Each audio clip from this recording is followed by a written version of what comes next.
Welcome to Penrose Learning, where we make understanding easy.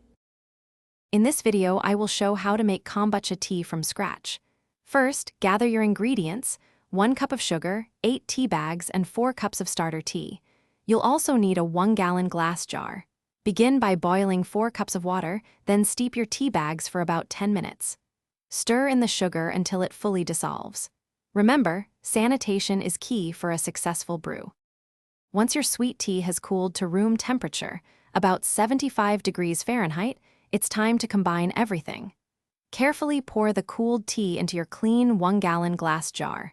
Next, gently place your SCOBY into the jar, followed by the 4 cups of starter tea. This starter tea lowers the pH, creating a safe environment for your SCOBY to thrive. Now, cover your jar with a breathable cloth, like a coffee filter or cheesecloth, and secure it tightly with a rubber band. This allows air circulation while keeping pests out. Find a warm, dark, and undisturbed spot for your jar, ideally between 70 and 80 degrees Fahrenheit.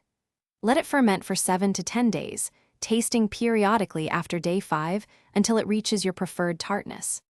After the first fermentation, carefully remove the SCOBY and set aside 2 cups of the finished kombucha as starter tea for your next batch. Now, it's time for the fun part: flavoring. Add your favorite fruit juice, fresh fruit, or herbs directly to the remaining kombucha. Bottle this flavored tea in airtight bottles and let it ferment for another 1 to 3 days for carbonation. Thanks for watching. If this was helpful, leave a like and consider subscribing. See you next time.